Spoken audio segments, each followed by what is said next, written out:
Hello everyone, today's topic lateral line system. जो lateral line system होता है ये फिशेस में प्रेजेंट होता है। तो लैटरल लाइन सिस्टम होता है ये इसे न्यूरोमास सिस्टम भी कहते हैं क्योंकि ये नर्व्स और मसल्स का बना होता है। ये जो होता है एक प्रकार का मैकेनो रिसेप्टर होता है। मैकेनो रिसेप्टर इट मीन्स जो साउंड वाइब्रेशन ये सब का पता लगा सके, क्योंकि जो फिशेस होती है वो तो पानी में होती है। उनमें टच के लिए, साउंड के लिए, वाइब्रेशन के लिए लैटरल लाइन सिस्टम प्रेजेंट होता है। आगे देखते हैं। एक्वेटिक फिश में होता है जैसे सार्क, स्केलियोडॉन, टेलियोस तथा कुछ मैमल्स में पाया जाता है। यह फिश में स्किन के नीचे तथा बॉडी के पार्श्व साइड पाया जाता है, मतलब कि लैटरल साइड पर प्रेजेंट होता है। या यह स्किन के नीचे एपिडर्मिस में तथा हेड के सामने प्रेजेंट होता है। आपको आगे डायग्राम के थ्रू ज़्यादा समझ में आएगा। जो लैटरल लाइन सिस्टम होता है इसको क्रेनियल नर्व 7th, 9th और 10th, कितनी क्रेनियल नर्व होती है फिशेस में? 10 पेयर क्रेनियल नर्व प्रेजेंट होती है। तो जिसमें से 7th, 9th और 10th नंबर की जो क्रेनियल नर्व होती है के द्वारा लैटरल लाइन सिस्टम को इनर्वेशन प्राप्त होता है। यह सेंट्रल नर्व सिस्टम से जुड़ी होती है। न्यूरोमास सेल के अलावा लैटरल लाइन सिस्टम के जो ग्राही ऑर्गन होते हैं वो बोनी फिश में पित्त ऑर्गन होते हैं तथा कार्टिलेजिनस जो फिश होती है उसमें एम्पुला ऑफ लॉरेंजिनी होता है। तो जो रेयर सभी जो फिशेस होती है जिनमें लैटरल लाइन सिस्टम प्रेजेंट होता है तो में ग्राही ऑर्गन होता है जो ज़्यादातर न्यूरोमास्ट होता है, लेकिन जो कुछ फिशेस होती है उसमें इसके अलावा भी अन्य ऑर्गन प्रेजेंट होते हैं। आगे लैटरल लाइन सिस्टम को मैकेनो रिसेप्टर भी कहते हैं, जैसे मैंने आपको पहले बताया, क्योंकि यह sound, touch, vibration, movement, pressure, gradient को डिटेक्ट करता है। साथ ही यह स्कोलिंग बिहेवियर मतलब समूह में रहना, और इनलेशन मतलब धूप में खुद को सीधा या उससे मतलब बचाना, किसी भी प्रकार के खतरे को डिटेक्ट करते हैं। इसके अलावा यह मडी वाटर, डार्क वाटर में भी ऑब्जेक्ट को डिटेक्ट कर सकते हैं। डायरेक्शन के लिए भी हेल्प करता है। इसका मतलब ये है कि जो फिश होती है उसमें जो लैटरल लाइन सिस्टम होता है वो उनको जैसे जो ह्यूमन बींग्स होते हैं हमें नोज़ होती है, आइज़ होते हैं, मतलब हम लोग वेल डेवलप है, हमारा ब्रेन है। हमको अगर कोई हम पे अटैक कर रहा है तो हमारा ब्रेन हमको तुरंत सतर्क कर देता है। इसी काम के लिए मतलब इसी सारे फंक्शंस के लिए जो फिश होती है उसमें लैटरल लाइन सिस्टम होता है। तो वो उनको स्कोलिंग बिहेवियर मतलब ग्रुप में रहना, एक साथ रहना, धूप से बचना, यदि कोई बड़ी फिश उन पर अटैक कर रही है तो उससे खुद को कैसे प्रोटेक्ट करना है, पानी यदि मडी वाटर रहे, डार्क रहे तो उसमें सर्वाइव करना, ये सब में हेल्प करता है। आगे जो डिफरेंट टाइप की फिशेस होती है उसमें हम लैटरल लाइन सिस्टम देखेंगे, लेकिन मोस्टली मतलब जो एग्ज़ाम में पूछा जाता है तो हमको सिर्फ इलास्मोब्रैंकी, टेलियोस्ट तथा मतलब एम्फीबिया, इन्हीं एनिमल्स का बताना पड़ता है। एम्फीबिया और कुछ फिशेस का, क्योंकि ये प्रारूपी स्टार्टिंग की जो फिश थी इलास्मो ब्रांच स्केलियोडॉन से स्टार्ट हुआ था ना फिश का क्लासिफिकेशन, तो हमको उन्हीं में देखना पड़ता है। देखते फर्स्ट इलास्मो ब्रांच की जो फिश होती है उसमें कैसा होता है लैटरल लाइन सिस्टम। इसका उदाहरण स्केलियोडॉन द्वारा दिया जाता है, मतलब जो इलास्मो ब्रांकीज जो फिश होती है उसके अंतर्गत स्केलियोडॉन फिश आती है, तो उसके एग्जाम्पल समझते हैं। इस मछली में दो लंबी पार्श्व नाल डर्मिस में स्थित होती है, मतलब जो स्केलियोडॉन जो फिश होती है उसमें जो लैटरल लाइन होती है वो डर्मिस में धसी होती है। डर्मिस और एपिडर्मिस ये स्किन के ऊपर जो दो लेयर होती है, जिसमें जो डर्मिस होती है वो सबसे पहली लेयर और जो उसके ऊपर होती है एपिडर्मिस होती है।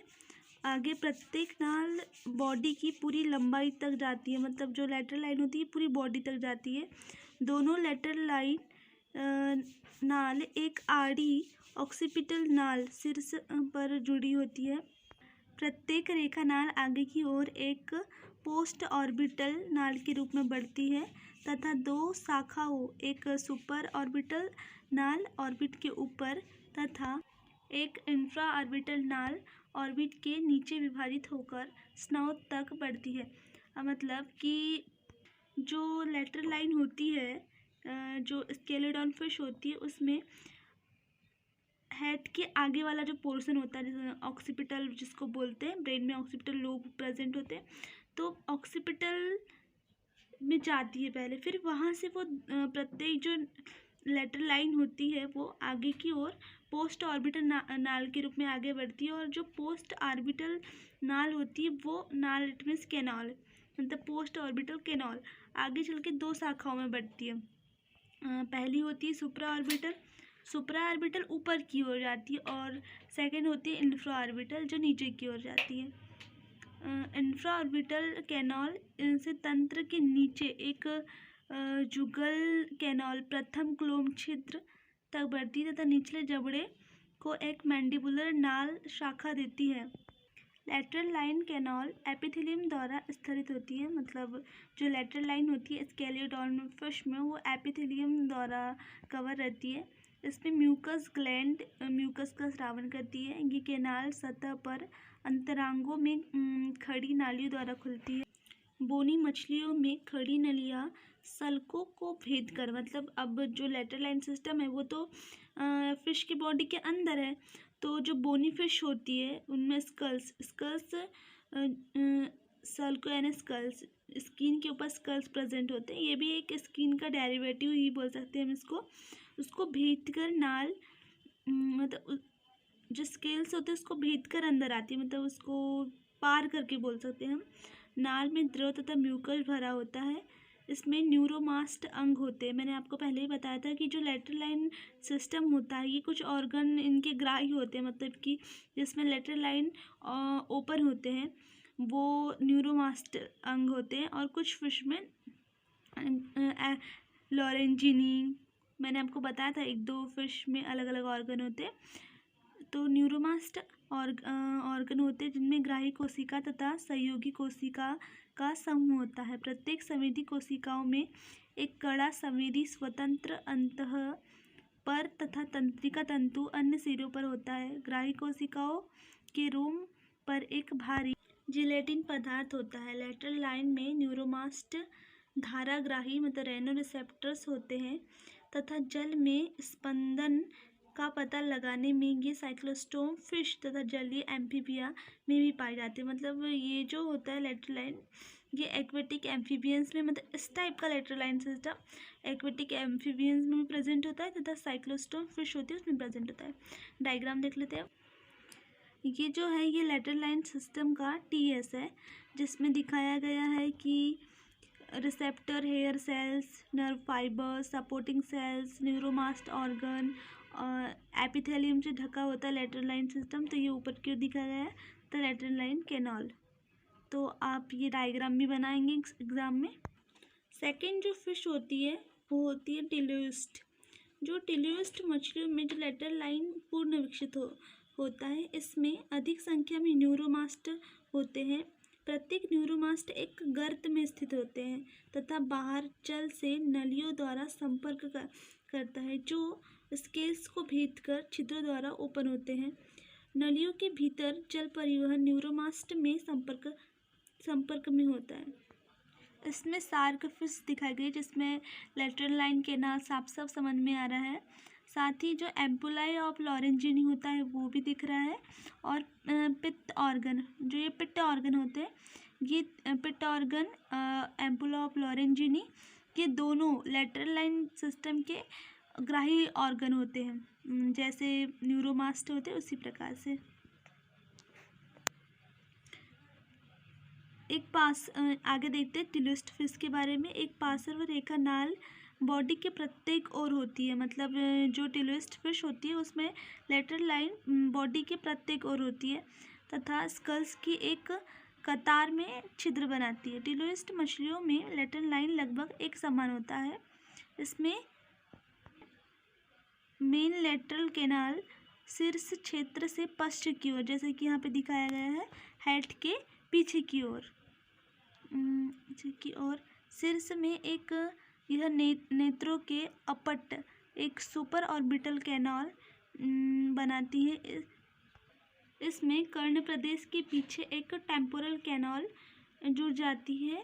प्रमुख लेटरल लाइन कैनाल से एक पोस्ट ऑर्बिटल नेत्रों के पीछे इंट्राऑर्बिटल क्षेत्र के नीचे मैंडिबल निम्न जबड़े से तथा एक प्री ऑप्टिकुलर शाखा जोड़ती है। एक ऑक्सीपिटल तथा सुप्रा टेम्पोरल नाल शीर्ष के पृष्ठ में शीर्ष को क्रॉस करती है।